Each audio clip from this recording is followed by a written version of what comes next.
I'd like to talk about public service pensions.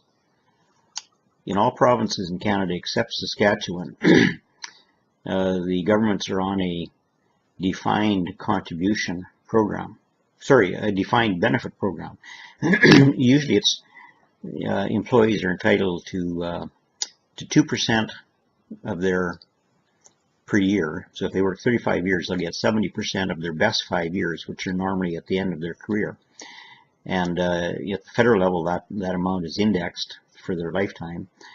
Other provinces, it can be a varying amount. Usually it's indexed in some way. The only exception, and so that means that there's an unfunded liability for each province and the federal government. So when they talk about the provincial debt, that unfunded liability is not included in the provincial debt, and it should be. It's misleading to think that the only amount of money outstanding is the amount that's been borrowed from the banks. That's borrowings for previous expenditures. But if there's a commitment to spend money in the future for service that was provided today, then really there's no difference. And so the unfunded liability for pensions should be included in the debt outstanding for each province. And so it is misleading. In BC, for example, the reported amount of debt per capita is about $8,000. And at the federal level, the per capita debt is about $14,000. But that, as I say, is misleading because it does not include the unfunded liability for the civil service pensions. The exception to that is Saskatchewan. About 35 or 40 years ago, Wes Robbins was the Minister of Finance, and it was a pet priority for him to switch Saskatchewan from the same program that everybody else had to a defined contribution plan.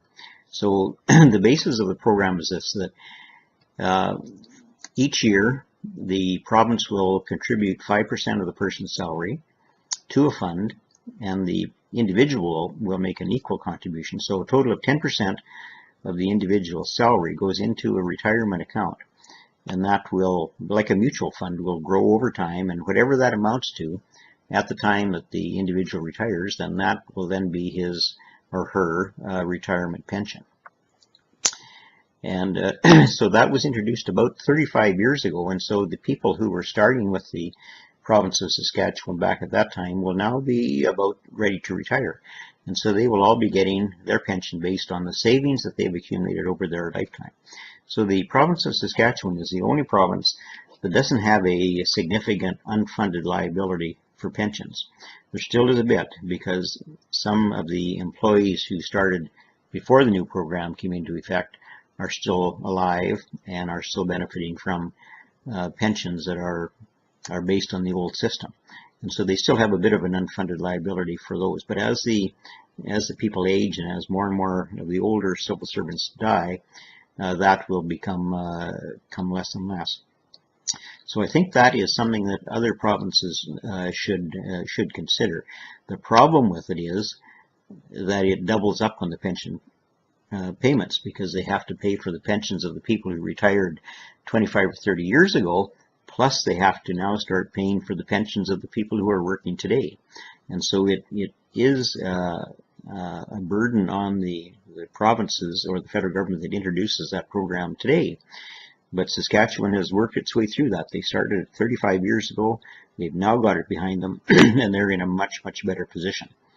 And I don't think there's enough discussion or understanding of that distinction between what the situation is in Saskatchewan with what it is in other provinces and at the federal level. And I think that needs more coverage.